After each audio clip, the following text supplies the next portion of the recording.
Bonsoir et bienvenue sur ITV. Très heureux de vous retrouver comme chaque dimanche pour votre magazine Akwaba, le seul magazine qui vous dit tout sur la Coupe d'Afrique des Nations. Mais c'est un numéro spécial Noël. Joyeux Noël à toutes et à tous. Vous qui êtes chez vous et qui restez fidèles à nos programmes ngeen ñaanal Noël jàmm lépp lu ngeen ñaan ci jàngu bi yal na ko sunu borom nangu. ñu ngi fii ak ni ñu koy defee samedi bu jot dimanche bu jot ci jotaay bi ak Sékou Seydi Sékou Akwaba salaamaaleykum. Akwaba Bouba Akwaba à tous nos téléspectateurs ñu ñuy suivre ci ITV ay itam ci suñu plateforme digitale. waaw maa ngi également ak Lamine Mondial Lamine ñu ngi lay nuyu.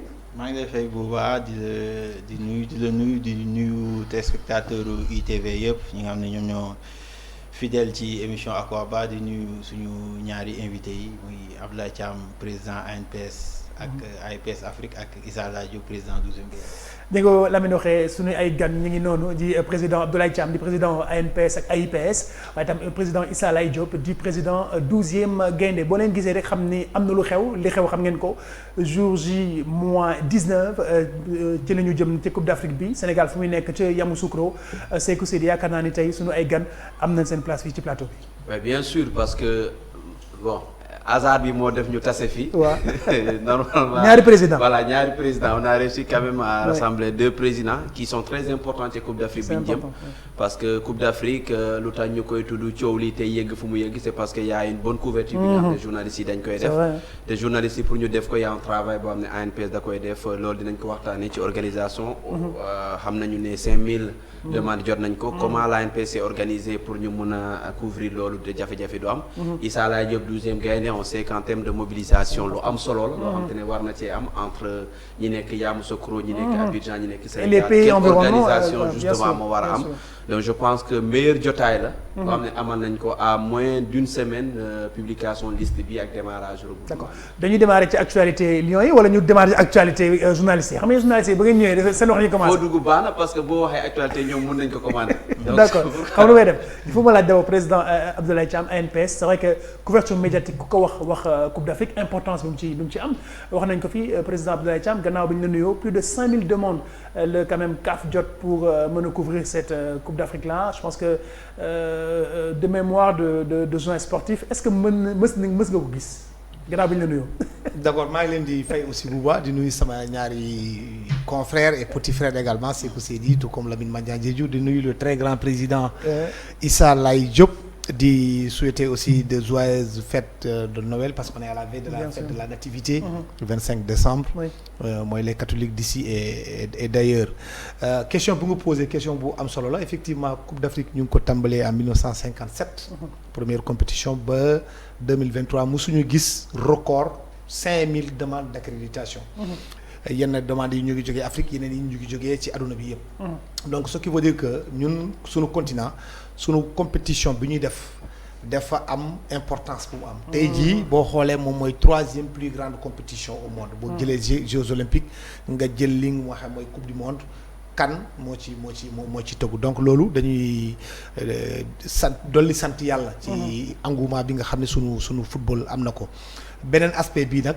ci répartition bi peut-être foofu rek moo am solo benn changement la CAF bëggoon am def ñun man de personnellement bi ñu ma contacté en tant que président AIPS d'accorduma ci woon c'est pas parce que sama réew ñun ANPS ak dañu am problème ak fédération sénégalaise de football d'ailleurs suñu relation yu huilée moo fa nekk maa ngi ci profiter aussi di féliciter di remercier encore Augustin Senghor mais am na yeneen dëkk yoo xam ne seen association nationale dañuy faral di am problème ak journalistes yi léegi boo jëlee accréditation yi nga ne da nga ko jébbal fédération yi rek soo moytuwul problème day am mun na am il y a un journal ku mel ni Sékou Seydi jubawul ak président fédération bi wala jubawul ak membre comité exécutif bi nga xañ ko am accréditation alors que bu njëkk ba li ñu doon gis mooy CAF da doon accrédité ku mu neex rek et après nag ñun on peut intervenir a posteriori mun nañu gis dans votre organe fii ñu gis accrédité nañ Sékou Seydi mais accrédité wuñu Lamine Mandiang Diédhiou là on peut intervenir ni non kii tamit day dem def ngeen lii mais essayer de faire de telle sorte que kii tamit mu mun a participer. parce que boo xoolee su ma joxee exemple en 2021. Coupe d'Afrique 2021 Sénégal 50 accréditation droit la amoon droit. D'accord 50 rek mais dañ négocier ba Sénégal am 84 accords d'accréditation. loolu nag am na avantage am na aussi inconvénient parce que dëkk yu bëri dañuy faral di naan waaye pourquoi Sénégal. mais de l'autre aspect aussi CAF da leen di intéressé mu doog rendre compte que en dehors du pays hôte. maanaam boo jëlee Égypte wala en 2019 boo jëlee Cameroun en 2021 Côte d'Ivoire en 2023 bi Sénégal moo ëpp contingent. D'accord. Ce qui veut dire que déjà ñoom bàyyi nañ ci xel. dina am ay jalousie sax mais bàyyi nañ xel parce que aussi déplacement bi nga xam ne Sénégal da koy faral di def ak seen journaliste. bi ngay dugg ci léegi nii sa téléphone a ngi sonné yaa ngi tontu ay appel mais justement situation au Sénégal parce que Sékou moom baat na def fu ñu toll. parce que c'est compliqué. waay mais c'est compliqué. parce que d'abord woo de partout. d'abord dafa am proximité bi. waaw parce que Coupe d'Afrique bi am Côte d'Ivoire. dina nekk Coupe d'Afrique bu gën a neex. ci àdduna bi d'abord c'est la langue officielle c'est la langue française deuxièmement ñun ak ivoiriens yi relations yi ñuy sekk. diplomatique ak tout ce que tu veux dire. tu peux dire beneen aspect bi aussi en termes de vol daanaka 2h30 la. D'accord donc xam nga jege na. séeréer yi nag laa gën a ñemee ñoom ñooy suñu roi. dinañ sax dinañ sax dox. 15 jours dox pour egg. ñii dinañ jël oto. pour dem. donc ce qui veut dire que engouement bi day am solo trop. am na aussi beneen aspect boo xam ne comme nu mu jegee woo nii. mun na am tarif bi mu réduire c'est forcé que journalistes yu bëri ñu bëgg a dem. mais aussi il faut que ñu xam ne aussi ñëpp aussi bu ñu bëggee dem ñëpp mënuñu dem. c'est vrai. ça aussi il faut que mu am écrémage ñu mun ko comprendre il y a benn domaine boo xam ne CAF moo ko fay gérer. leneen li ñun mun nañu intervenir au cas par cas. suñu joxee tel organe de presse. 2 wala jox nañ ko benn wala jox nañ ko ñett mu war a am ñeent. ñun mun nañ intervenir comme ni ñu ko doon faral di defee. discuter ak ñoom pour convaincre leen effectivement naka la ñu mën a def mais quand même en tout cas ce qui est important pour man rek c'est que ñu am record 5000 demandes d'accréditation boo xam ne gulet ñu koy gis ci compétition africaine donc te surtout guerre bi nga xam ne FIFA mu ngi koy. am léegi ak UEFA. ñun ñu gis suñu continent aussi mu am engouement bu toll noonu. en tant que journaliste on peut être que fier de ce qui se passe. waaw loolu c'est une très bonne chose lu mu wax noonu 5000 demandes yi day wan engouement bu CAN di am.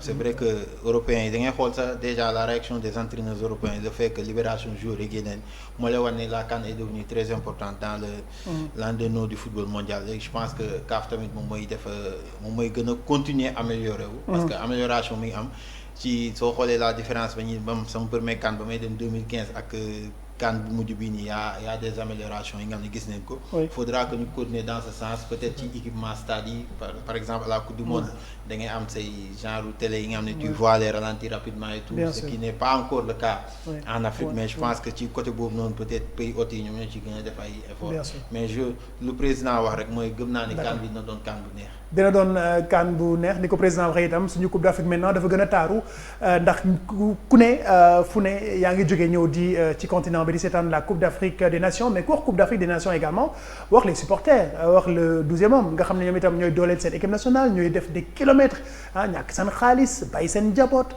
indaale pas-pas bi indaale drapeau bi président Issa Laye Diop ginnaaw bu ñu la nuyoo yéen itam fu ngeen toll ci wattaay bi. merci beaucoup Bouba ci invitation bi di am mbégte encore bu rëy di ñëw fii nga xam ni suñu kër la. je pense que maintenant ça devient un exercice ci jotaay yu mel ni bu jotee muy CAN bi wala muy benn événement bu extraordinaire international ITV dina faral. di invité 12e Gaïndé di ko waxtaan ak moom ci ni muy waajee. di am mbégte nag day di bokk ak plateau bi ak le grand président. ANPS Abdoulaye Thiam. ba pare nag nekk président Afrique. muy une fierté. Fierté la c'est vrai. Je pense que je me koy yëg ñun ba 12e Gaïndé était en déplacement on était hors du Sénégal. ñu Sénégal da doon jouer ba pare si guddi gi lañ njëkk événement bi. mais mu nekkoon ñaari victoire parce que jour Sénégal dafa gagné. si guddi gi encore ñu manifester waat suñu joie. parce que vraiment Abdoulaye yéen na ma gën a xam on le voit avec toute sa classe son expérience ses qualités humaines. tey bu ñëwee ba jiitee presse Afrique. fierté la pour le Sénégal mais fierté la ñun pour 12e Gaïndé. ñi nga xam ne mooy ñaari binôme ANPS 12e Gaïndé. chaque fois ñuy ànd di gis nag sama ñaari xarit yi. ñoom ay membre 12e Gaïndé la. waaw surtout parce que Bouba man ma neex ci affaire yi. parce que saa naan non mais Issa yow est-ce que tu as la carte de presse. mais c'est des gens de la presse qui ont des cartes de 12e Gaïndé. moo tax ma yëguma ko. léegi vraiment je suis très content. et lii rek mooy wane déjà ak ni mu ñëwee nga xam ne ñun on est en plein dedans. noppi ngeen. deuxième ngeen musul bañ a taxaw. ci préparer la CAN mais bii def ci raw. waaw mais justement yéen ni ko journaliste defee def mission de prospection di préparer wu ANPS président barki dem la jógee Côte d'Ivoire boobu itam dem xool ay journalistes nu ñu waree nekkee en Côte d'Ivoire est-ce que yéen tamit da ngeen dem mission de prospection dem waajtaay. oui tu sais xam nga ñun le 12e Gaïndé dafa nekk en partenariat ak le ministère des Sports du moins c'est en partenariat parce que on travaille en étroite collaboration. D'ailleurs maa ngi ci profité de votre antenne pour encore remercier le ministre des Sports monsieur Lat Diop. Et je pense que bi mu fi ñëwee yàggul depuis qu'il a tête de ce département il est en train de poser des jalons yi nga xam ne dafa gën a propulser le sport vers l'avant. Je le félicite de son esprit de management anticipatif. Mais de son sens de devoir et de responsabilité. Et loolu dafa am solo ndax bi ñu ñëwee ci CAN bi non seulement daf ñuy informer mais daf ñuy impliquer sur le processus nga xam ne moom la teg pour mën a jël en charge l'événement la CAN en tant que tel. Vous savez que il y a ce qu'on appelle le JDS. C'est les joueurs, les dirigeants et les supporters. Bon la presse ñoom dañoo am xaalis seen bopp ak amuñu problème. Le président c'est une défense de souveraineté. moo tax nous n'avons pas été laissés en rade. En tout cas le ministère des Sports dans toute sa classe ñi nga xam ne mooy tous ses collaborateurs à commencer par le secrétariat général ak l'ensemble de ses directeurs et chefs de service ils ont impliqué le 12e Gaïndé. D'ailleurs ils ont mis sur place parce que le président le ministre Lat Diop il a déclenché déjà le train de la mobilisation. Il a mis sur place une équipe commando choc pour aller à la CAN. Mais aujourd'hui dañ ñaata supporters sénégalais parce que là parce que itam c'est important parce que l'équipe nationale aura besoin de ses supporters parce que la Côte d'Ivoire n'est pas loin tey est-ce que tey on peut attendre 20 ba 30 000 pourquoi pas xam naa ne du ngeen mën dugg mais au moins à Yamoussoukro que l'équipe nationale sentir que nos supporters sont là ils sont à nos côtés c'est important. Bon je pense que comme à l'instar de la presse sénégalaise les supporters sénégalais ñooy nekk la plus grande colonie. Le match des tribunes. à part le pays hôte. Wow. Je pense que c'est vrai qu'il y a le Nigeria à côté, il y a Mali à côté. Mais ñoo ñëpp je pense que les Sénégalais en quelque sorte. ñoo nar a ëpp foofu colonie. et Sénégalais nekk Ghana nekk un peu partout. mais loolu laa lay wax ñu ngi lay woo foofu laa lay wax ma sax ñi nga xam ne ñoo nekk Côte d'Ivoire déjà. mais le ministère des Sports. sous institution de son excellence le président Macky Sall mi nga xam ne mooy premier 12e Gaïndé. Au-delà de donner des institutions fermes pour mettre l'équipe dans d'excellentes conditions de préparation et de participation dafa jox institution aussi à son ministre des Sports monsieur Lat Diop. pour ñu teg le 12e Gaïndé dans d'excellentes conditions de voyage et de séjour. Et quand je parle 12e Gaïndé je parle non seulement les 18 millions de Sénégalais. mais ñi nga xam ne ñoo nekk diaspora déjà bi ñu ñëw fii waa Burkina ñu ngi préparé wu waa Togo ñu ngi préparé waa Bénin ñu ngi préparé waa Mali Mauritanie Gambie vous avez vu que tout cela yëpp prêt taxaw nekk ci ginnaaw gaynde yi wala na galvaniser et les pousser vers la victoire. Donc loolu vraiment yow ban regard en tant que journaliste nga am ci supporters yi dem nga Coupe d'Afrique si seen taxawaay balaa may ñëw ci président Abdoulaye Thiam yow en tant que journaliste ni ma ko waxee c'est important également que l'équipe nationale xam ni que le 12e homme les supporters dañuy gagner le match dans les tribunes également c'est important. Oui, c'est important. Un match, c'est pas seulement sur le terrain que ça se gagne. C'est vrai que souvent, il y a des matchs entraînés sur le public qui décantent ça. On se souvient du match contre l'Égypte ici, qualification Coupe du Monde. Je pense qu'il y avait également ces rages de gagner de nos Lions, mais le public y a beaucoup contribué. Ce soir-là, Bouloulon public, je sens que quand même Égypte mënoon gagné am doole. Donc 12e Gaïndé, c'est très important parce que dañuy accompagner pas seulement l'équipe nationale de football, mais d'autres disciplines sportives également dañ leen di gis. Donc dañoo bokk ci sport bi comme ni il faut pas nee na JS xaw ma lan mais il est arrivé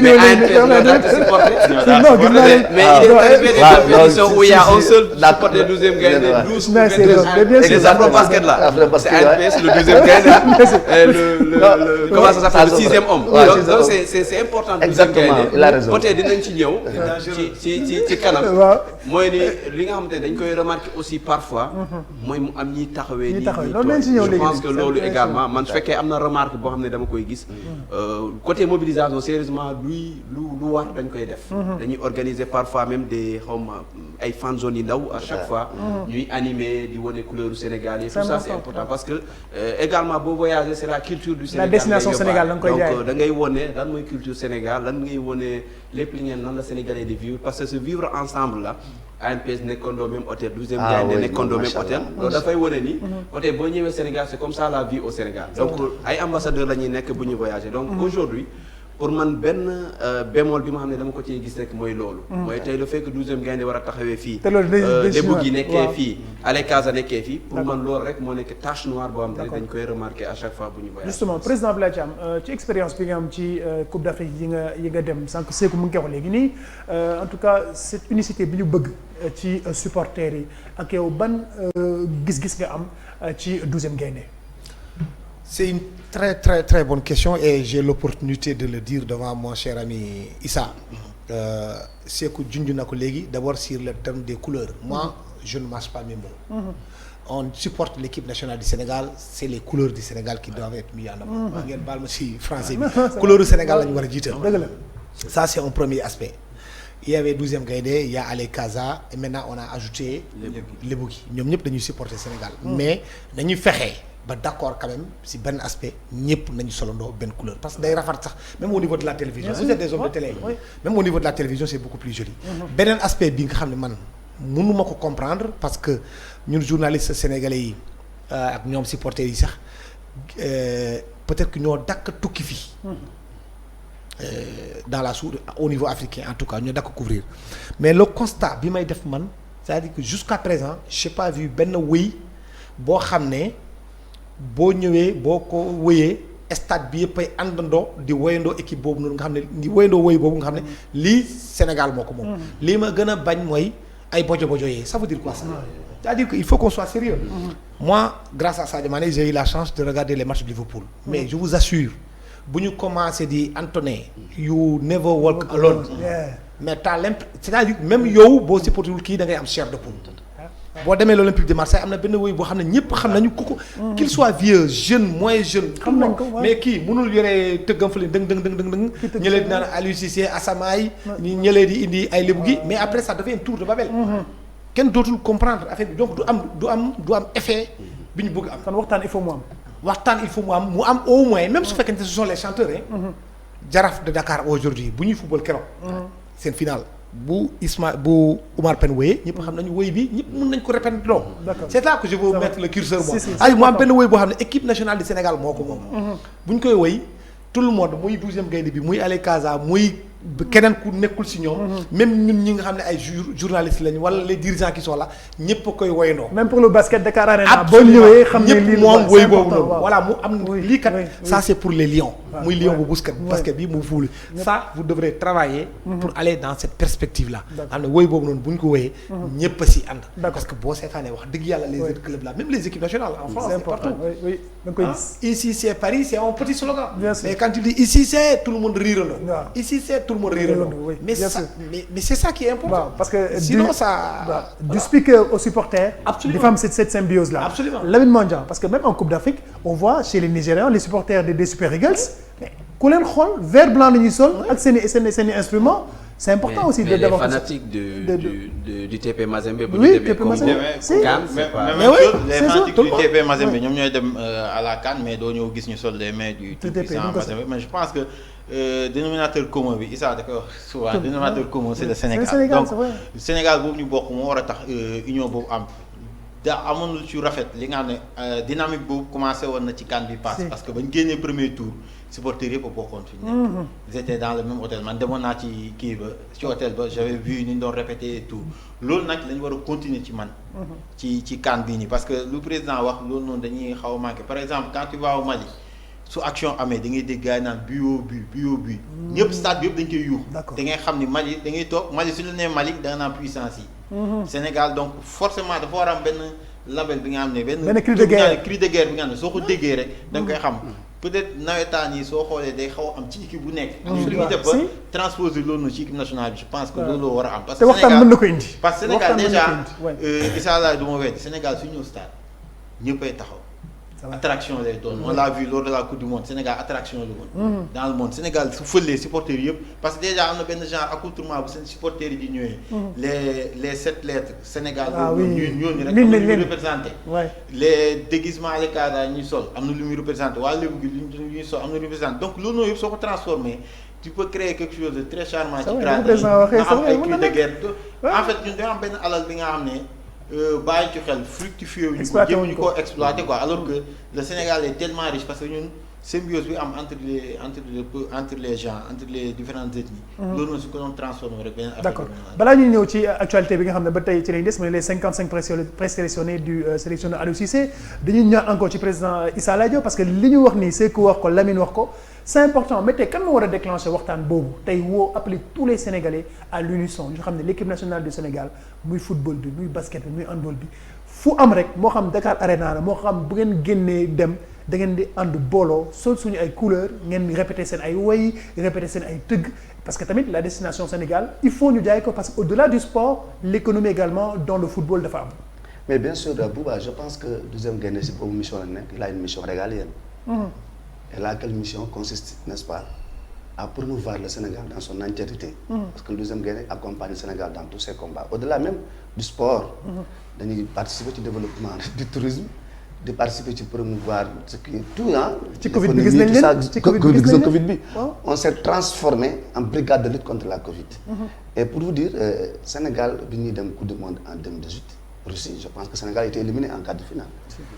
Donc, si CAF aussi à Londres, le Sénégal était présent, mais parce que le 12e Gaïndé dafa bokkoon ci les nominés, les 3 meilleurs supporters au monde. Mais c'était comment? D'abord accoutrement bi, mobilisation ñoo ëppoon, mais animation culturelle bi. Je pense que Sénégal problème mooy suñu premier match. Bi Sénégal yi ñun dañu tax 12e Gaïndé dafa tardé mais bi mu duggee ci stade bi. Je vois yéen nga foon. Gis nga voilà vous avez vu. Et loolu ba tey ñu ngi koy incarné bien. Coupe du monde bi encore passé muy 2018. Sénégal 12e Gaïndé fait partie des 4 meilleurs supporters au monde. Et voilà donc ça veut dire que ñoom xam nañ exactement impact bi nga xam ne comme Ndiaye ñu ko waxee léegi 12e Gaïndé ñu ngi koy indi maintenant quant à créer benn chanson boo xam exact et là ça on l'a toujours dit nous avons toujours dit que aller NGB c'est quand NGB joue. Aller Jaraaf c'est quand Jaraaf joue. Mais aller quand le Sénégal joue le seul aller qui vaille c'est aller Sénégal. C'est le 12e Gaïndé parce que mooy li ñu bokk te mënuñu ko séddoo. Parce que kenn ku ne am nga foofu féete. mais Sénégal ba soxlaa ay doom ñëpp dañoo war a retrouver autour des couleurs nationales. muy vert jaune rouge. parce que foofu fa la lébu gi bokk. fa la joolaa bi bokk. fa la sama xarit Sékou Seydi bokk. fa la pulaar waa Cempeng bokk. donc ñëpp mooy li nga xam ne ku ko gis dañ ci retrouver maintenant le 12e Gaïndé ci loolu lay promouvoir moo tax je pense que avec le ministre Lat Diop qui est là d'ailleurs sax ses prédécesseurs l'ont commencé et j'en profite pour remercier monsieur Matar Ba aussi bi nga xam ne vraiment moment bi fi nekkee œuvre na ci côté boobu lu am solo. Jatara aussi bi mu ñëwee taxaw ci wax ci dox ci.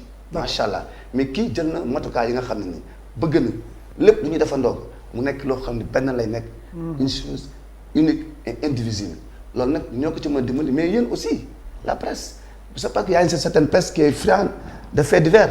day ñëw fekk lu baax ñu war kaa promouvoir ñu ñëpp da nga xool leneen.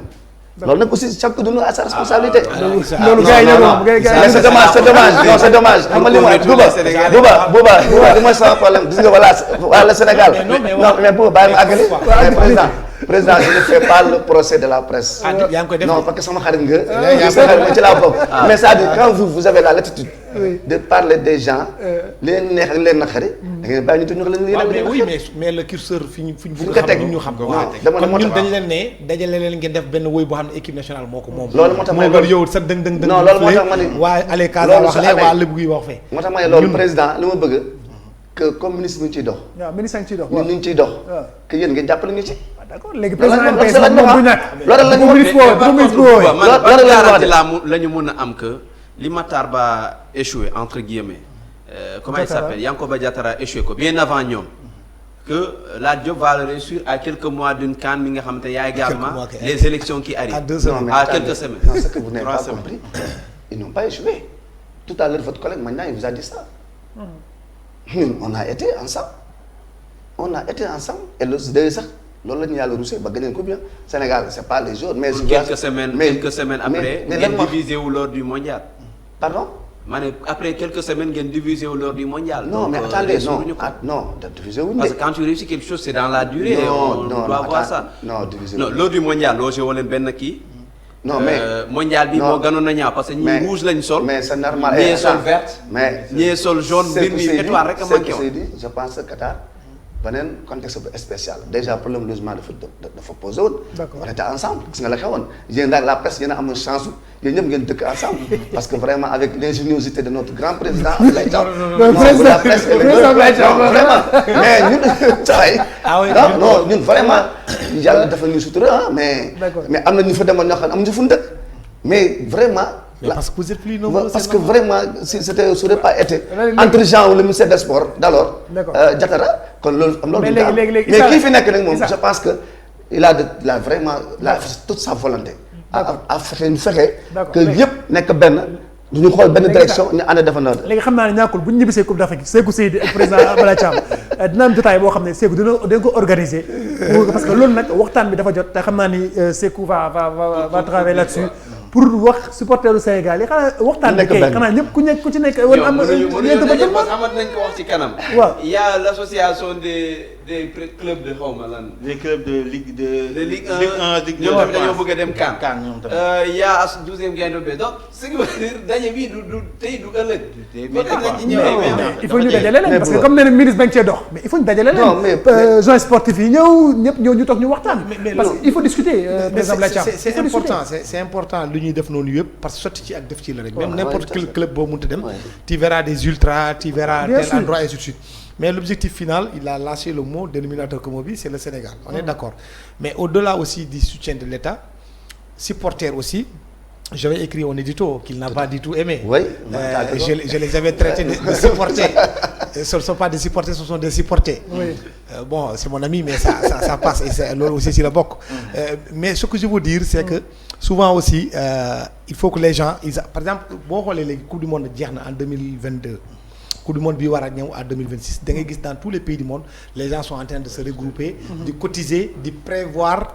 Coupe du monde bi ñëw même mieux encore il y a même des hommes d'affaires et autres li leen ñor mooy ñu def en sorte que mu coïncider avec seen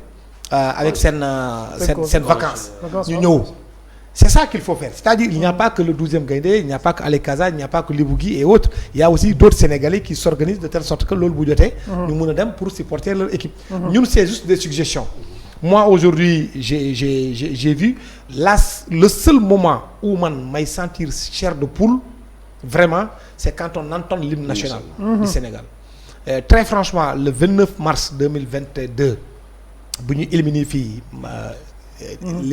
l'Égypte avec ce stade flambant neuf que je considère comme le plus beau en Afrique mais tu pouvais pas ne pas sentir ça ça il n'y avait pas que le 12e Gaïndé c'est tous les gens qui étaient au stade mango nekk benn nit donc bu ñu woowee hymne national moi c'est ce que je veux juste que ba ci benn moment ci match bi mu am benn woy boo xam ne yéen boo leen ko tàmbalee fi ngeen nekk zone tribune bële tout le monde dina si mun a merci beaucoup Laye gis nga comme leen Laye suñu réalisateur jox Allez Sénégal man ko ndam li cette image kan mi ngi noonu voilà non mais surtout li président Thiam di wax il y a aujourd'hui benn comité de supporters bu tudd les ultras par exemple ci mondial bi ils étaient presque une 50aine mais ñoom ñoo financé seen bopp voilà depuis mondial bi lañ commencé cotiser pour dem CAN aujourd'hui ñoom ñëpp ñi war a dem am nañ seen billet bopp seen logement bopp seen billet stade bopp donc c'est une volonté comme ni mu ko waxee organisation c'est parce que par exemple parfois aussi c'est parce que bu yombee mooy tax ku ci nekk aussi bëgg a cee dugg bu jafee xam nga ultra it gisoo kenn xëccoon ni dañoo war a bokk ultra parce que dañ lay wax lii mooy condition booy bokk yow yaay fay sa bopp sa billet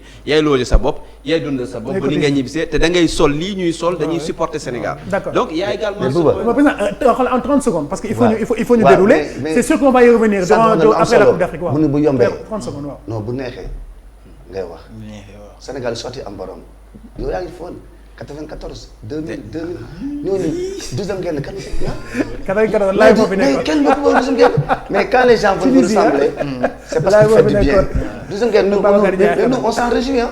Le fait que tout le monde veut venir vers nous et d'ailleurs loolu ñu ñoo woote. ñëw leen ñu ànd manko uti ndam li. donc ñun dañuy ubbi à bras ouverts à tout le monde. Et vraiment ça c'est extrêmement important. ñu xoolal ku dem ba naan Sénégal d'abord mooy lépp loo am balaa lépp Sénégal. Maintenant nag li ñu bëgg mooy ñëpp ñëw. D'accord. bokk ci affaire bi joxal la Coupe d'Afrique ñoom Seyko ñoom Lamine Mandia il va faire beaucoup de reportages sur vous. daan leen xool daan leen surveiller le président Abdoulaye Thiam également. ceeb bi nan la ñuy toog rek mais cette fois-ci convention la def. convention. affaire avancée. waaw d'accord du avancé alors vendredi le 29 décembre yaakaar naa voilà c'est confirmé Sékou Seydi ci la Aliou Seydi joxe sa liste des joueurs mais 55 joueurs yi présélectionné joxe na ko pare. oui joxe na 55 yoo xamante ni on y retrouve ñi nga xamante ne mooy les dernières listes. parce qu'on disait souvent en tout cas beaucoup de journalistes ak observateurs yi gisoon nañ ni y aura pas un grand changement. ci liste bi nga xamante ne les dernières listes yi nga xamante ne contre le Brésil ba ci match yi ñu joué contre Algérie ba ci suñu dernier match yi y aura pas un grand changement parce que ce sont des hommes de confiance ñenn ñi ñu ngi ci sur une bonne forme ci seen club yi. donc c'est une liste élargie de 55 yi nga xamante ne si biir boobu noonu. ci lay génnee 27 26 25. Ça dépend de lui lan lay soxla. pour jël listam on annonce la liste sera publiée le 29. vendredi 29 décembre le 30 regroupement bi démarré. peut-être coow li am mooy ci 55 boobu noonu y a pas un seul joueur local. c'est le cas également de la Guinée-Bissau mi nga xamante ne amul benn. boobu daañu ci ñëw sax ci suñu rubrique en tout cas bi gën a yaatu pour la Guinée-Bissau président Abdoulaye Thiam. 55 joueurs présélectionnés vendredi 29 décembre prochain la ñuy xaar la liste des 23 24 25 26 ba 27 joueurs bu Aliou Cissé yow ban gis-gis nga ci am déjà le fait que déjà y a pas de joueur local. bon c'est booy sélectionné forcément tu élimines mais les critiques qui ont été formulées contre cette liste là aussi ce sont des critiques valables. Quand tu dis 55. On s'attend à ce que tu mettes 2 joueurs ou bien au moins un joueur local. xam naa ñàkkul am na ay joueurs yoo xam ñu ngi sa xel yoo xam ne pourquoi pas mën nañu bokk dans tous les cas de figure doo leen yóbbu. ça tout le monde le sait. oui c'est juste pour les mettre donc il y a des critiques yoo xam ne aussi. du defar.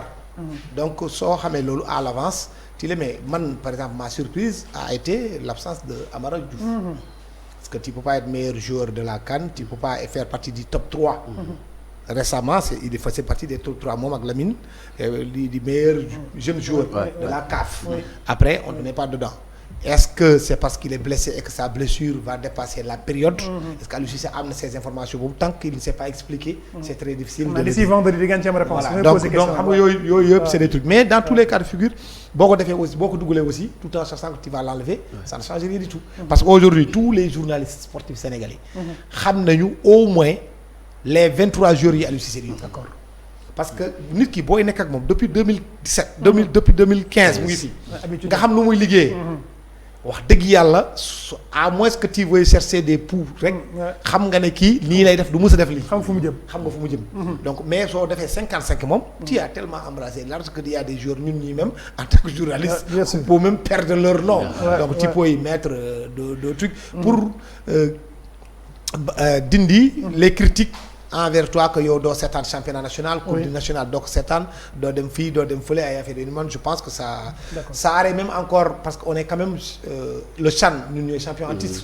donc CHAN c'est un championnat exclusivement réservé pour des joueurs évoluant sur le continent noir. donc ça moi je pense que en tout cas moi si j'étais à sa place ou bien si j'avais un conseil à faire j'allais demander qu'on mette au moins quelques joueurs de évoluant dans le championnat national. Issa Laye yow itam championnat Sénégal da nga koy seetaan lu bëri bi nga gisee 55 yi gisoo ci kenn koo xam ne fii lay football xam naa itam am nga loolu la xaw a métti tuuti. non man non.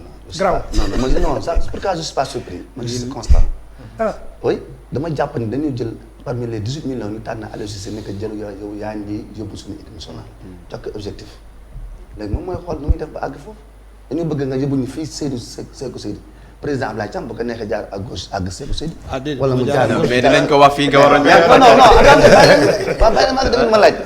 moo tax ñun Aliou Cissé. bu defee listam jël responsabilité ni lay choisir ñu dañ ko ci ànd. mais 55 quand même présélectionné. non xam nga il a des Aliou Cissé dafa am ay informations que pas mal de nous amuñu ko forcément dina am information yoo xam ne amoo leen kër. est-ce que mais ne suit pas le football mais il faut le laisser. non c'est normal la presse man c'est la presse. c'est normal que ñoom la seen liggéey. foofu nga wax waaw léegi moo tax ma ne yow supporter nga man la moo tax ma wax la yow supporter nga ne ñun la concerné dama ne ñun 12e gaynde ñun 12e gaynde mooy Aliou Cissé bu paree def sélection ba pare. yow lu mu def baax non non pas lu mu def baax. ah lu mu def baax na dama ne parmi les 23 meilleurs. ni ñi laay yóbbu kaat. ñun ñoo la ñuy supporter. D'accord. c'est-à-dire que ñun on met pas la pression de réclamer la sélection de monsieur X de monsieur X parce que man nga réclamer la sélection de Sékou Seydi il vient am na fi fii taxaw nañ fi quand ñoom la Diouf temps yi jeexal yoom Kalidou fii le Sénégal yëpp taxaw na wooy dañu war a andi c'est la Diouf Kalidou mais bañ ñëw terrain bi gis nga ni mu demee léegi nag dañu war a bàyyi la latitude ak la responsabilité la am confiance ci coach et qui de reste le meilleur entraîneur parce que il nous a amené loo xam ne mosuñu ko indi. D'accord mais su paree nag ñun ñëpp ñu booloo nekk ci ginnaaw pour que mu. ok mais Lamine justement président Abdoulaye Thiam wax na ko quelqu'un comme Amara Diouf présélection d'accord mais peut-être une petite récompense pour lui pour tout ce qu'il a fait il y a d'autres jeunes qui méritent pourquoi pas parce que ñoom itam pour les joueurs locaux mais c'est un mauvais signal que tu donnes quand tu prends 55 tu es sélectionneur national. Quel message veux-tu donner à ces joueurs-là qui sont là ci suñu championnat. waaw c'est ça le problème parce que déjà suñu taxawee di xaar une meilleure vulgarisation de notre football local je pense que la meilleure des choses aurait été nga jël ci au moins kenn parce que par exemple su ñëwoon tànn jël benn Mbaye Jacques Ndiaye bi nga xam ne actuellement il est en pleine bourre ak Teungueth FC donc kuy crier au scandale dañ naan peut-être récompense c'est tout à fait normal.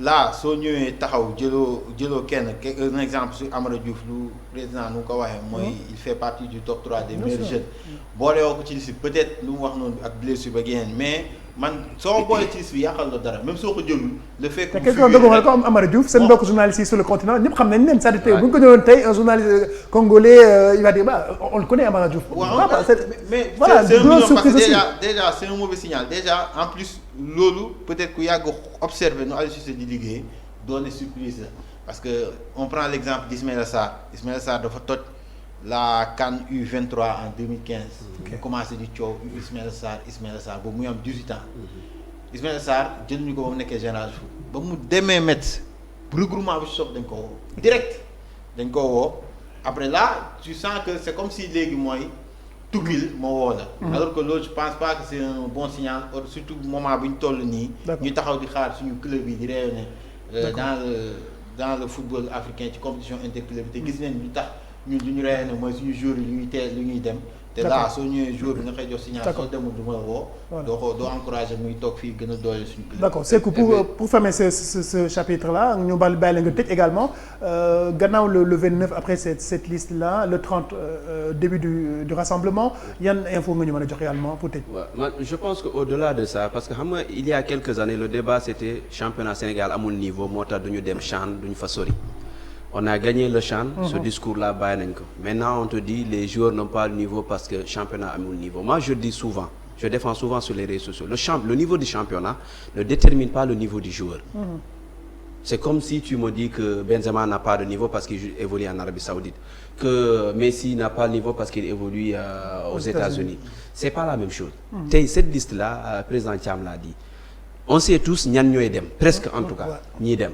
Mais aujourd'hui tu prends un joueur qui évolue dans le championnat local c'est-à-dire da koy booster da koy encourager c'est-à-dire il se dit que c'est-à-dire xam nga lan lay représenter ci ñi ci des ñi ci nekk les Koto les Sanganté entre autres mooy ni maa ngi leen di bàyyi xel loolu lay signifier maa ngi lay bàyyi xel boo góorgóorloo yaa ngi ñëw équipe nationale donc aujourd'hui tu prends le joueur qui évolue dans le championnat local koo ci dugal bu doon def 20 lay def on a fait au Sénégal Rwanda bi passé Sénégal mais ban équipe moo dem Rwanda c'était on sait tous comment ça s'est passé mais on sait tous ce qui s'est passé ba équipe boobu noonu dem président il faut aussi ñu accepter la responsabilité du coach Aliou Cissé non on l'accepte mais on la commente également parce que là dañ ko dénk loo xamante ne ñun ñëpp a ko bokk parce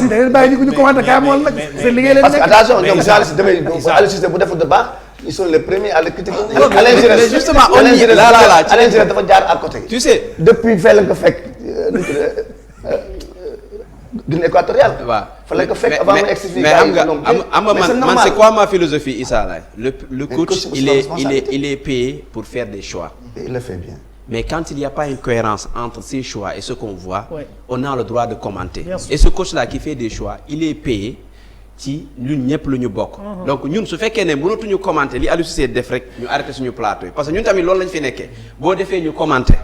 Ce que je dis mooy ne aujourd'hui les joueurs se sont rendus compte que ñi nekk championnat local xam nga on dit souvent que lu tax joueur dem étranger Europe affaire c'est parce que côté financier économique affaire yooyu noonu y a pas que ça hein te les joueurs se sont rendus compte que fekk voyagé woo amoo cër amoo cër kii mi ngi wax Ismaïla Sarr mais Pape Matar Sarr quand il partait au FC Metz tojul Génération Foot il n'était même pas titulaire quelques bouts de match la doon am et tout mais quand il a dañ ko génne c'est-à-dire gis nga bi Génération Foot di jël trophée am te ñu joué ko biir Denis Birandaw jour boobu ñu leen jox trophée bi dañ koo dugal xaw ma 42 lañ ko solal xaw ma lan ce qui veut dire que bokkuloon saa ci ñi nga xam te ñoo téye équipe bi mais il a voyagé quelques semaines après il a été appelé en équipe nationale keneen ak keneen ku fi voyagé dañ lay woo donc aujourd'hui les joueurs ils se disent que man fekk voyagé ñu ma duñu ma jox yenn cër yi ma war a jox ñun waxuñu ne dafa war a jël joueurs yi jouer loo leen wala ñu dem CAN forcément mais aujourd'hui ce serait bien ki nekk fii Aliou Cissé naan la maa ngi lay bàyyi xel yaa ngi koy wax le 29 la liste et puis le regroupement qui démarre le 30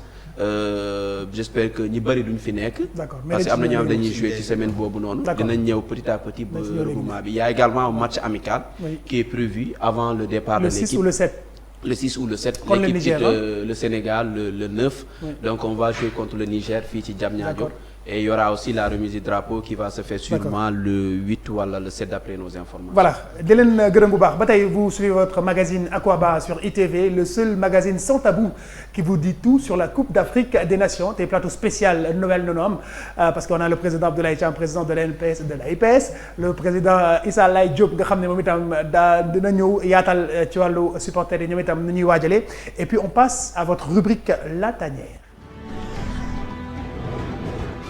Voilà seen rubrique La Tanière c'est que c'est dit c'est les blessures li ko sélectionneur yu bëri di ko craindre quand on arrive à une compétition majeure Boulaye Dia hier on a regardé Salernitana Milan AC sorti sur blessure. mais heureusement Aliou Cissé mu defoon benn sortie doon wax ni il faut qu'on repense un peu ci nombre de joueurs yi ñuy yóbbu parce qu'il pensait à ça ces blessures là mais actuellement li xew ci àdduna bi c'est incroyable. Club yëpp réew yëpp lañ touché on a vu Cameroun également Mbeumo voilà keroog blessure nous on a eu kii Nampalys Mendy là on nous parle de Seny Dieng également et maintenant c'est Boulaye Dia donc c'est voilà c'est pour Boulaye Dia on va attendre Lamine Mandior parce que defagul ay examen complémentaire waaw defagul ay examen complémentaire sûrement dina ko def peut-être le samedi wala ci week-end bi comme que c'est un week-end plutôt long ak soo xamee fête Noël lu muy représenté en Occident dinañ xaar résultat mais une blessure à une cuisse une blessure musculaire n'est jamais une bonne chose en général minimum da ngeen gis ko ci toog benn 3 semaines espérons peut-être que mu nekk benn genre gène bi nga xam ne dina ci toog 10 jours. je suis pas médecin mais bon. genre blessure yi comme que da nga ciy bind da ngay dem ba commencé gëstu da ngay tàmm par exemple Nampalys Mendy cuisse gauche boobu noonu la blessé peut-être degré yi du bokk. mais moom 3 à 4 semaines la ñu wax. là on est à 3 semaines de la CAN xamaguñu Boulaye Dia la moo ko dal exactement mais on sait au moins que c'est une blessure musculaire. faudra qu'on croise les doigts ñu toog xaar parce que déjà Boulaye da ngay xool li muy représenté. suñ dañ naan attaquant de pointe équipe nationale mais notre attaquant de pointe numéro 1 c'est Boulaye Dia. c'est le choix numéro 1 d'Aliou Cissé. xanaa mu blessé wala leneen mais c'est le choix numéro 1. après nag ci la ñuy xool entre Jackson ak Habib Diallo ci la ñuy xool kan mooy son suppléant direct te soo seetaanee ci match système Aliou Cissé ci bëri Boulaye Dia en général son nom préféré.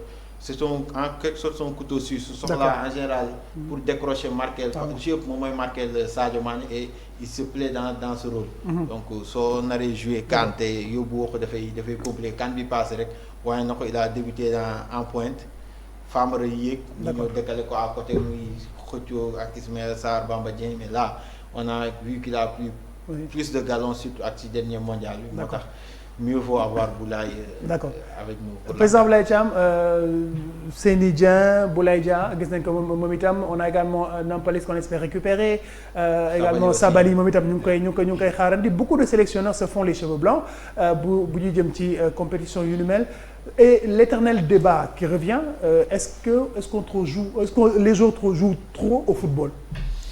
Oui, mais tout ça est lié au football business parce que quand il dit les joueurs ils jouent trop, d'autres disent oui ils sont trop bien payés. Parce qu'il y a des salaires yoo xam ne bu ñu la ko waxee da ngay toi-même da ngay am cheveux blancs da ngay tiit. di mais nit na lay mën a gagner loolu. mais dans tous les cas de figure quand même je pense qu'aujourd'hui Aliou Cissé bokk na quand même si ay entraîneurs yoo xam ne bu tëddee du nelaw. Ça c'est clair. Il avait voulu moi Nampalys Mendy je me dis ce monsieur s'il est en forme parce que moi je le voyais comme le successeur de Seko Fofana. Quand il a quitté Lens donc il avait commencé à démarrer c'était très bien parti et quand même il était devenu même le dépositeur des joueurs du Sénégal ba relégué dans une moindre mesure Idrissa Gana Gueye.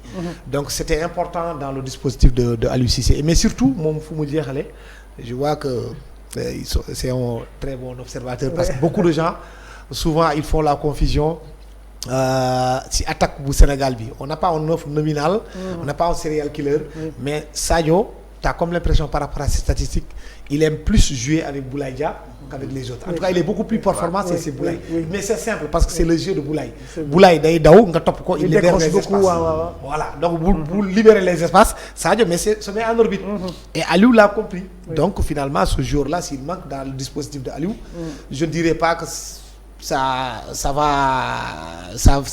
ne va pas aller pour le Sénégal mais quand même ce serait un tout pour excusez-moi ça va quand même être un manque à gagner et osons espérer qu'il va pas s'absenter pour un mois la réponse vendredi hein les réponses on les attend et pourrait peut-être faire partie mais l'un dans l'autre quand même ce qui est réel ce qui est vrai c'est que les joueurs jouent trop on joue trop non xam nga li tax loolu sax li ko indi c'est un véritable débat mooy même loolu sax yéen ñii di organiser des débats vous devrez faire même accentuer ce débat là parce que aujourd'hui même l'Afrique est en train de man dama koy wax tout le temps c'est-à-dire on est en train de subir ce que tubaab bi di woowee dommage collatéral UEFA ak FIFA dañuy xeex ñun on encaisse les coups parce que même Coupe d'Afrique sax tey jii ñun xamatuñ sax kañ lañ ko jouer xamatuñu c'est-à-dire que boo xoolee Coupe d'Afrique année paire la woon mais compte tenu de Coupe du Monde day am année paire on a dit que suñu joueurs yi bu ñu fubalee ba pare dañuy ñëw ñu contre-performant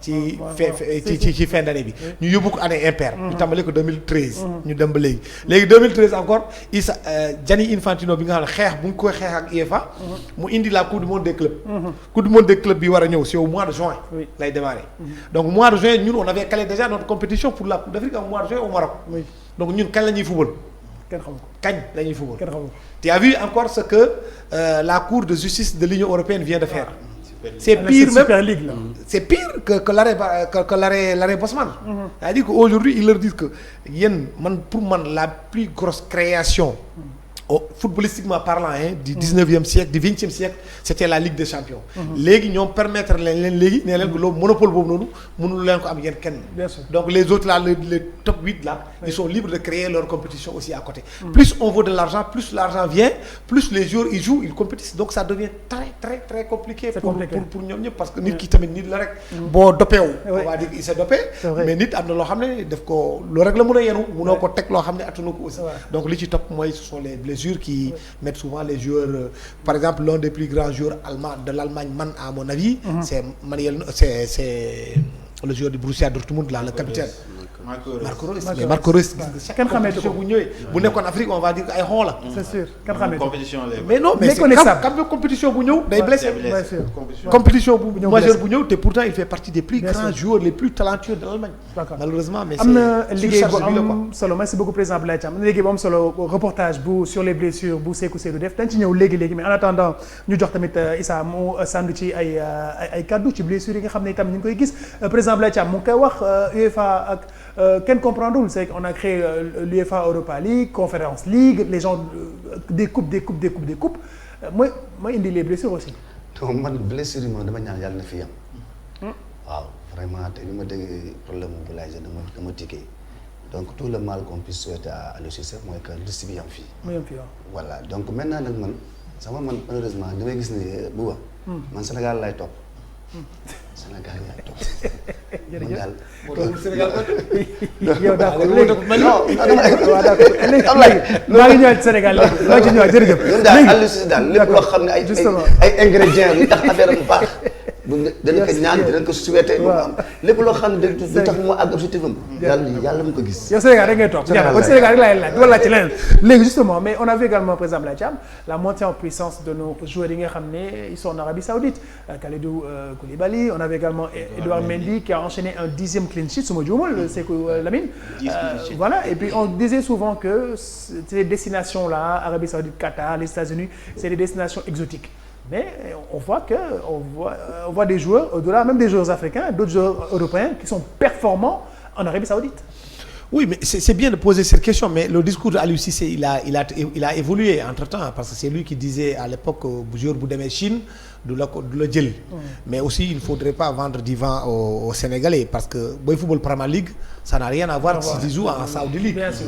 Ça aussi, il faut qu'on se dise les vérités. Il y a un problème de rythme, il y a un problème de tout ce que tu veux. L'Angleterre aujourd'hui, enchaînement match yi nii, li fa nekk, c'est le plus grand championnat, le plus rigoureux, le plus difficile, le plus dur. Ça tout le monde le sait. Mais moi, je me dis qu'en quelque chose peut-être malheur est bon. Peut-être que les surcharges yi doon nekk ci Sadio Mané pour nekkoon ci Premier League, léegi ça lui permettra de pouvoir récupérer davantage compte tenu de son âge et de venir mu utiliser ko quand il y a la Coupe d'Afrique. Kalidou Koulibaly aussi, idem, c'est la même chose. Et l'autre aspect aussi qui est important, c'est que l'Arabie Saoudite vient de lancer quelque chose d'extrêmement important, c'est Vision 2030. Donc ñooñu joueurs sénégalais dinañ bokk ci ay joueurs ëllëg ci biir yoo xam ne dañ leen jàpp ci histoire. Ils ont participé au développement de cette ligue là fii ak jëmmi jamono mun a concurrencer ñeneen ñi. Donc c'est extrêmement important qu'ils puissent parce que boo xoolee coupe du monde bu njëkk ba Brésil les joueurs brésiliens ñoom ñëpp ils évoluaient au Brésil. 2002 coupe du monde bi Brésil gagné l'écrasante majorité ñoom ñëpp c'était des gens qui jouaient dans le championnat européen. Argentine c'était la même chose. Mais aujourd'hui équipe nationale argentine bi gagné coupe du monde bii nii. Tout le monde 100% presque ñoom ñëpp ils évoluent en Europe. Alors que dans un passé plus ou moins récent ces championnats-là étaient développés léegi nga bañ ko nga bëgg ko yëpp quand même l'épuissance du football mondial s'est déplacé c'est devenu au niveau de l'Europe mais ñeneen ñi aussi ñu ngi def ay jéego pour mun a avancer même au niveau africain boo xoolee l'Égypte soo gisoon li ñu doon réaliser nii yëpp 70% 80% de l'effectif de l'Égypte c'était des joueurs qui évoluaient dans le championnat égyptien donc l'un dans l'autre moi je pense que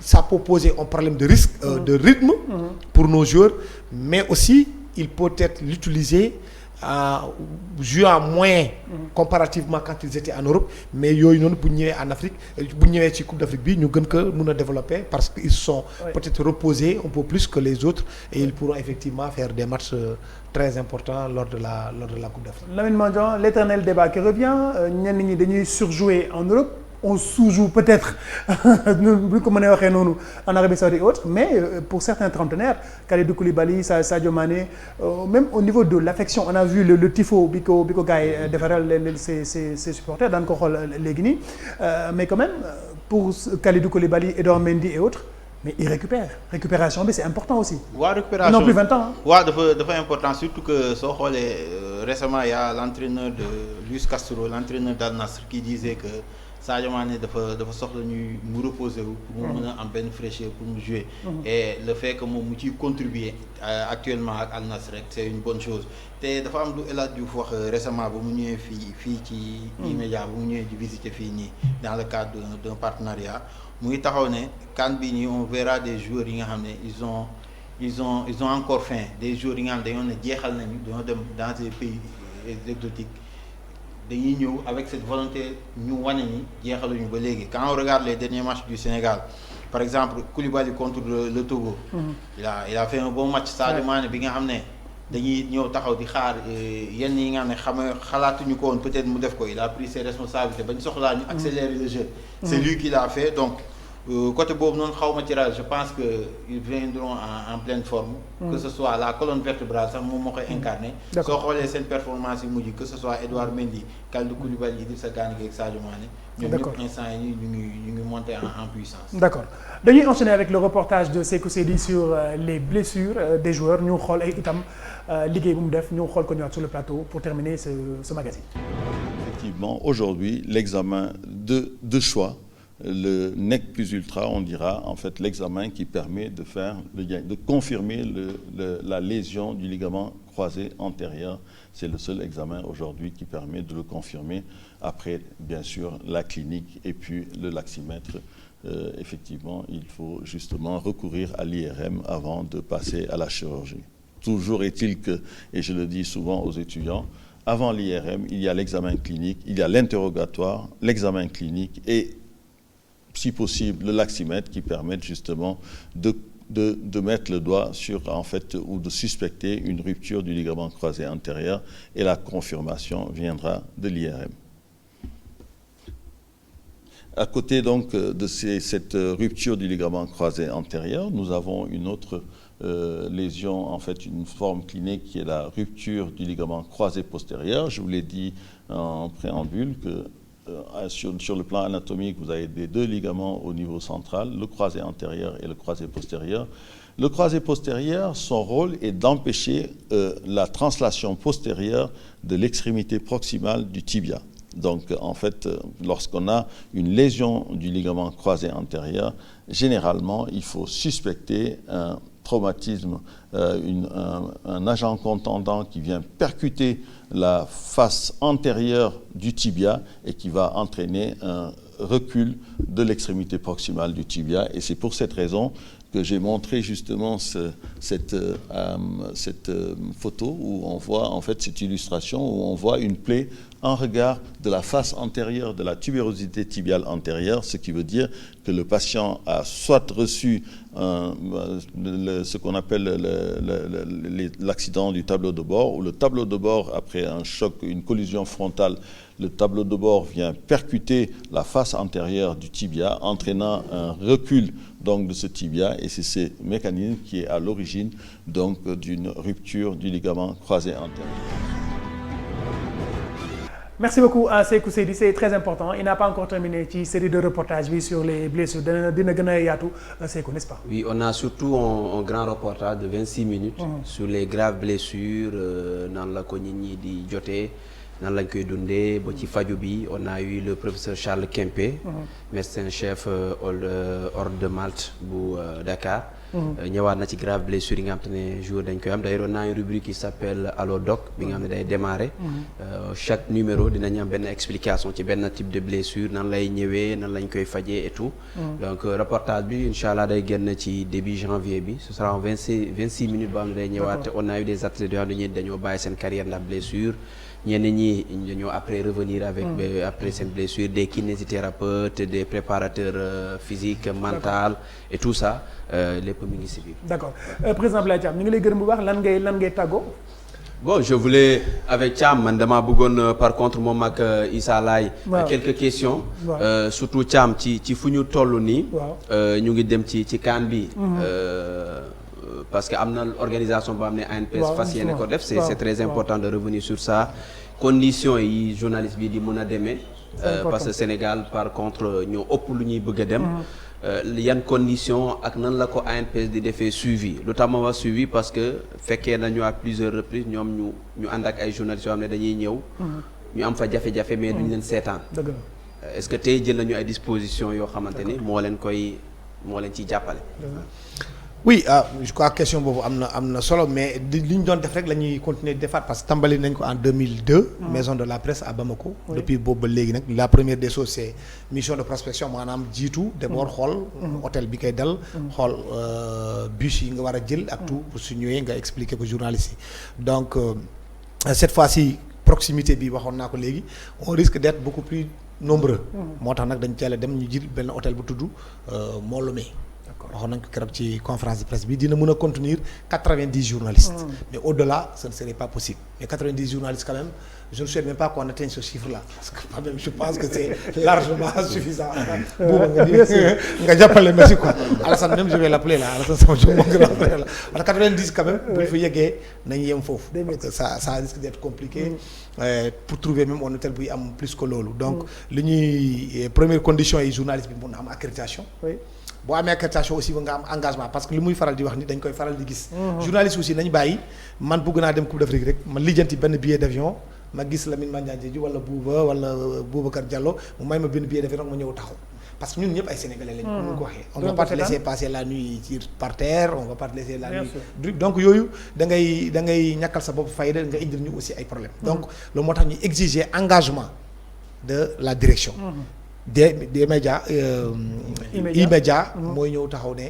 ñun désigné nañu Sékou Seydou désigné nañu Lamine Mandiang Diédhiou désigné nañu tel ñii ñoo ñuy représenté signé par le directeur. On va les accompagner. Voilà.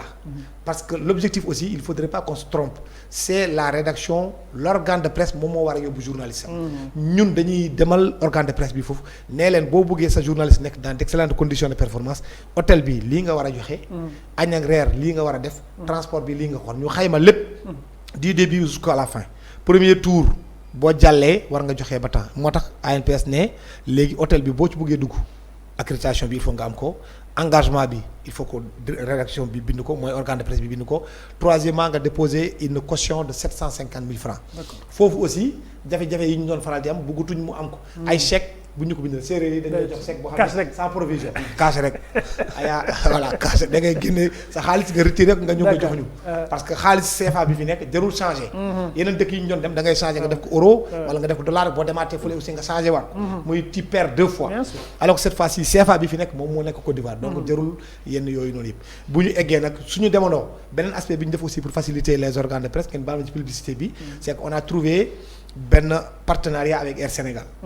dañ ne mun nga jëlee Ascaï mun nga jëlee Air Ivoire mun nga jëlee beneen mais comme ANPS aussi day recevoir l'argent du contribuable sénégalais li baax ñu contribuer aussi ci développement sunu compagnie mooy Air Sénégal ñu d'accord ci képp ku bëgg a jël Air Sénégal ñu defal la benn prix forfaitaire 300 000 francs parce que prix yi dina dem ba 500 000 plus on s'approche de la compétition plus affaire bi di flambé mais d'accord nañu ak Air Sénégal 300 000 francs ngay joxe boo joxee loolu plus conditions yi mu wax nii yëpp bu ñu àndandoo ñun ñëpp par exemple le 9 wala le 11 comme ça l'ANPS pourra même mettre un bus à la disposition de tous les journalistes boo wàccee aéroport rek ñu dugal la directement ñu yóbbu la fa leen ca Yamoussoukro bu ñu eggee foofu aussi ñu xool on va regarder le poste de dépense bi nga xam ne bii moo gën a cher su fekkente ne hébergement bi la l'ANPS ne ñun daal dinañ leen jàppale ci hébergement bi à hauteur de 50% de 75% de 80% dinañ xool jour de match pour bañ nit ñi éparpiller aussi on peut dire oui dinañ leen jox añ wala dina leen jox reer parce que journalistes yi ku nekk ak liggéeyam yéen presse télévision ngeen nekk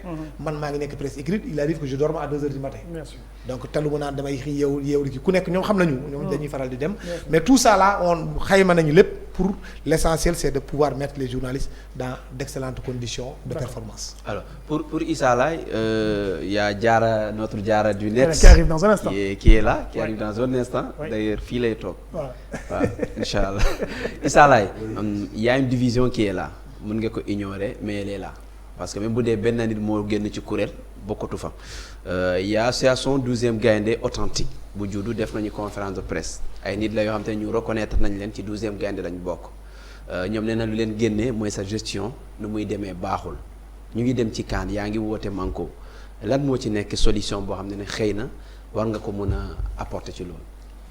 Bon, merci de l'information. Ah non Issa Laye jotoo xegoon li Je vous remercie de l'information. C'est une information mais gis naa la Walf ngay tontu ci loolu question boobu woo naa la téléphone yeggal la ko itam. non da nga ma woo téléphone. nga ne ma dama bëgg nga tontu ci li lay critiquer. non dama ne da ngaa luubal xaalis.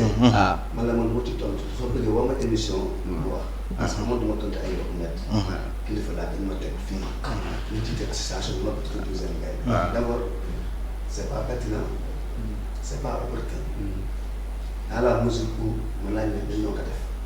moo tax des gens yoo xam ne dina ko ñu sànni. mais c'est que c'est. depuis moi je suis à la télévision bi depuis 2000. tey ñu si la 2023. à la veille de la CAN ils sont critiquer la gestion du 12e Gaïndé. est-ce que vous voyez ça pertinent tout le monde nekkoon ci. depuis 2012 ba 2023 donc il y avait une bonne gestion. donc wax su feebaree bu noppi fi dégg ko dégg cela veut dire que nag kon moment bi fi nekkee yëpp ba 23 ba avant ba le jour de la conférence de presse tout était ok pourquoi ñu génn la loolu mais c'est très simple ces gens là yoo xam dañoo génn c'est que c'est pour votre information d'ailleurs que vous chassez sax xam ngeen ko mooy c'est des gens xam ne qui ont été sanctionnés par la commission de discipline du 12e Gaïndé. luñ def faute bi ñu def mooy bi ñu jógee Égypte Sénégal jël U20 dañuy ñëw au niveau du palais avec l'équipe comme souvent ni ko président doon defee bu joxee sargal équipe ba pare jox leen seen ndàmpaay su tourné day jàppale ña fa nekk ñi mu invité woon ñun nag dañoo bokkoon si ñi mu invité mooy 12e Gaïndé et loolu c'est pas la première fois bi mu paree mu joxee 10 millions pour l'association 12e Gaïndé ña fa nekkoon déchargé au nom du 10e Gaïndé génn séddoo xaalis bi je pense que on peut pas reprocher au 12e Gaïndé de prendre des sanctions la commission de discipline a jugé nécessaire de vouloir les auditionner ñu convoqué leen ñu bañ ñi nga xam ni biñ jëlee xaalis bi dañu ko delloo ñooñu kenn sanctionné wu leen y avait 7 personnes 3 delloo nañ les 4 yi nga xam ñoo bañ duñ delloo wax ni ñoom demee si c'est arrêté dañ koy defaat ñooñu leen sanctionné. jusqu'à comparution mais en parlant de xaalis justement puisque temps bi dafa jee balaa jaara ñoom dañ lay aussi accuser ni da nga de malversation financière et moo tax dama la loolu tey lañ ko wax maanaam tey bu leen sanctionné woon ci loolu tey duñ ko wax. non mais li mooy yàgg na am les Fall ñoom yàgg nañu wax ci bàyyil ma àggali c'est-à-dire ñooñu yow fii nga nekk 12e Gaïndé mosoo dégg problème xaalis fii 12e Gaïndé mosoo fay dégg problème voyage mosoo ma fay invité pour loolu c'est la première fois te loolu ni ko def si à une semaine de la CAN le 12e Gaïndé dafa am statut règlement intérieur am comité directeur am bureau am assemblée générale jël na décision boo xam ne comme directeur moo jël décision ferme et irrévocable de sanctionner les gens qui ont fauté on sanctionne la faute si on laisse passer demain c'est que c'est dit il peut aller voir comme l'a dit Abdoulaye Thiam il donne un chèque au 12e Gaïndé mu ne ma laaj may xaalis bi d'ailleurs la preuve U17 bi 1 mois après dafa nekk champion ñu demaat président mayaat ñu 5 millions ñi ko déchargé woon dañ ko indi ci kees gi d'autant plus que sax yow bi nga indee xaalis bi ñun dañ yow ñu demoon mission dañ leen jox c'est-à-dire les 3 yi xam ne dañoo delloo xaalis bi 1,370,000 lañu amoon bi ñu delloo xaalis bi dañu jël kees gi jël 500,000 jox leen ñoom leneen li des jóge ci kees gi te c'est comme ça que ça marche tout à l'heure le président Abdoulaye Thiam mi ngi critiqué que nous sommes des associations de supporters voilà et c'est pourquoi d'ailleurs moo tax ñu dindi loolu. léegi à côté il y a une association non bàyyi maa ngi non c'est important c'est-à-dire que je suis en train de parler ñi nga xam ni ñu wax ñi nga xam ni amuñu information amuñu lu xew mooy comme ñun amuñu subvention donc ñun si li ñuy compter mooy suñu cotisation ak li nga xam ne mooy mécénat bonne volonté ak sponsoring bu ñu amee xaalis nag denc ko suñu kees foofu amul lu ñuy séddoo. ñoom nee nañu xamuñu sponsoring sax nan lay demee ñaata ngeen jot yow da ngay xëy rek naan leen nañ dem. waaw mais dama ni loolu lépp mën naa nekk. xam nga man lu ma déggagul si ñoom. Issa dafa ëmb loolu laa déggul si ñoom. waaw loolu nga pour vous dire que loolu laa déggul si ñoom. leneen lépp amul ba mais dama lax yow ñoo nekk ndoo woon foofu 12e Gaïndé Qatar. Issa waaw mais bàyyi maa ngi non damay àgg xam nga c'est important. nit ñi xam li xew. Issa très rapidement parce que c'est important nit ñi xam li xew. ñun dañu nekk une association qui se respecte. di liggéey ak ay autorités. ñu xam bu baax la ñuy def.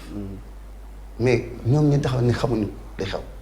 xanaa daawuñu fekk assemblée générale ñu naan jox ay information de bilan. ñu ko daal approuvé. man xam nga fi ne actuellement ñu gis si lu nekk. mission régalienne bi nga xam ni le ministre ministre des sports Lat Diop instruire na ses services. ñu teg ñu si ay conditions de voyage et de séjour pour pouvoir mën a am force yu ñu galvaniser les lions et les pousser vers la victoire. merci d'accord. jërëjëf merci jërëjëf président Issa Laye Diop président bu 12e Gaïndé.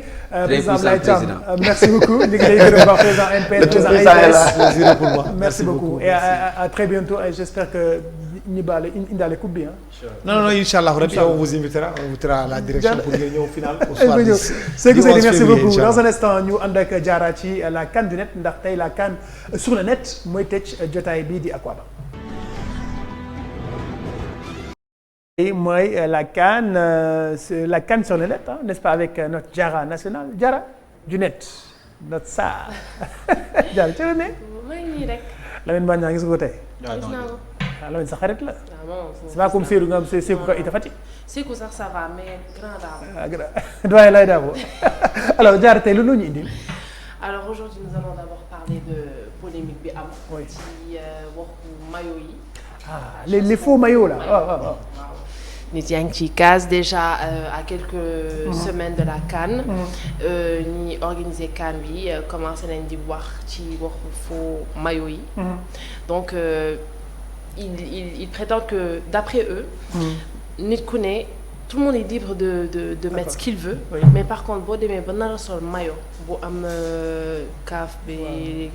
false quoi bul sol false. tout ça bu fi sol loo xamante ne c'est pas un vrai maillot quoi. Contrefaçon la ñuy bañ. parce que évidemment ils sont en partenariat avec Puma et tout. Oui. Donc loolu ça ne va pas du tout les arranger. Tout en sachant que le prix du maillot est à 60 000. Et tout le monde veut son maillot. Tout le monde veut son maillot te ñëpp amuñu njëgu maillot bi. Donc gars yi ñu ngi casse. Donc déjà là nous avons même des commentaires. s'il a peut les mettre. ay commentaires yoo xamante ne nit yaa ngi si commencé di si wax di naan non mais su fekkee noonu la est-ce que duñu seetaane CAN bi à la maison. parce que ça va pas être cher pour nous quoi. Kii nee na est-ce qu'on est obligé de porter le maillot pour aller au stade. Non, ils ne sont pas obligés. C'est les commentaires. Mais am na ñoo xam ne nee nañ su dee noonu balaa caa ñu dem jënd seen ay tissus def seen ay drapeaux. teg ko seen kaw mu jeex. D'accord. Il y a un commentaire surtout qui a vraiment marqué, c'est-à-dire le commentaire qui dit que ce n'est pas à nous de mettre des partenaires en avant. Ils ont leur politique propre à eux. Puma vend le plus en Europe.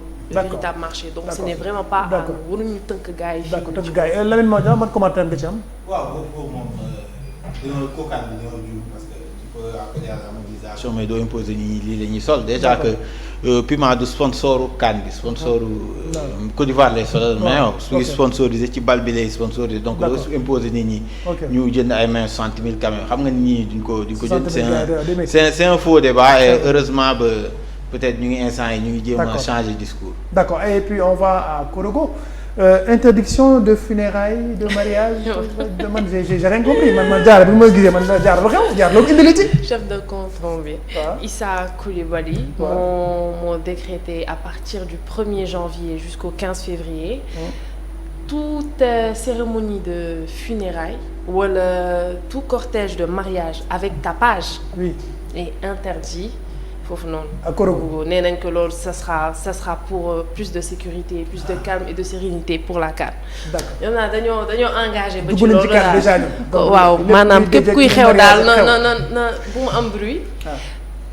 dëj moom nañ ko denc suñu biir daal waaye. am nga sax anytime. non. pas de anytime dañ koy bañ.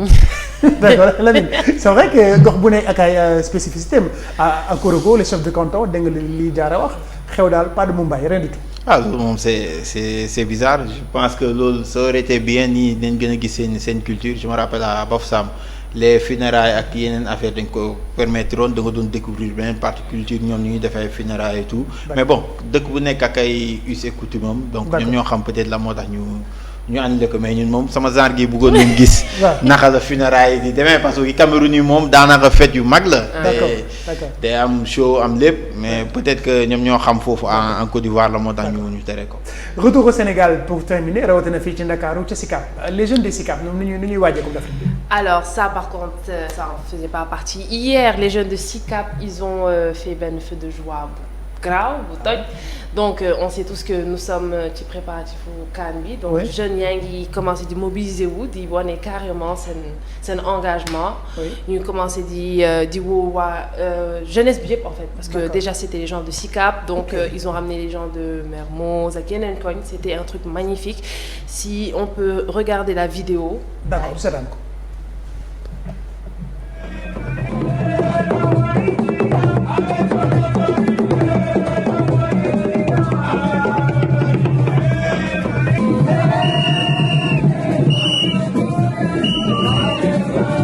comme ni ngeen ko gisee nii lii bokk na ci premier projet yi nga xamante ne moom lañ dëgmal pour boole képp koo xamante ne SICAP ngay yeewoo képp koo xamante ne yow ndaw nga jeune nga te yeewoo fi nga xamante ne mooy SICAP rawatina nag muy chaque école 3 VDN extension buñ jógee ci lii nag bëgg nañ def loo xamante ne maanaam ñëppay toog toog seetaanandoo match ñi nga xamante ne mooy équipe nationale du Sénégal yàlla defal leen ndam waaw.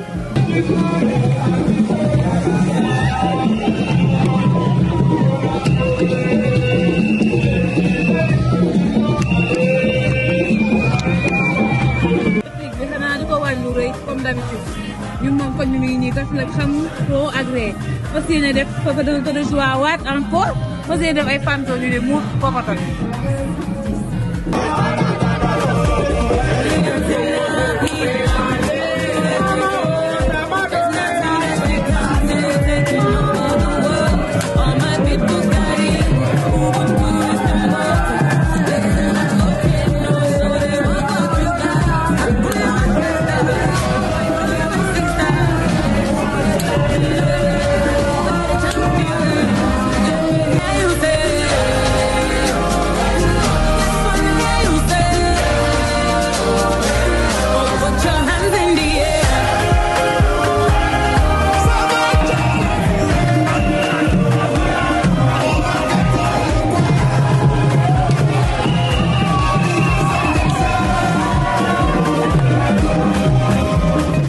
voilà mi ngi noonu feu de joie feu de Cannes ci Sicap fii ci Dakar yéen itam bu ngeen demee seen ay vidéo yónnee leen ko jaara il va vous diffuser ça donc la Coupe d'Afrique a démarré dans certains coins de Dakar. waaw Coupe d'Afrique bi daal commencé na jeunes yaa ngi commencé di wane seen bopp. di def seen ay ku ne ak sa façon de supporter te franchement waa Sicap wane nañ seen bopp mën nañ mobilisation mën nañ supporter. voilà c'était la Cannes sur le net seen magazine bi di Akwaba Diarra merci. Merci. Rendez-vous semaine prochaine. En 2024 voilà wala avant 2024. avant 2024. waaw loolu da nga bàyyi ñu pousse ba 2024 bi. non avant 2024 day la ko ci 2023. waaw naa ngi fi ba tey.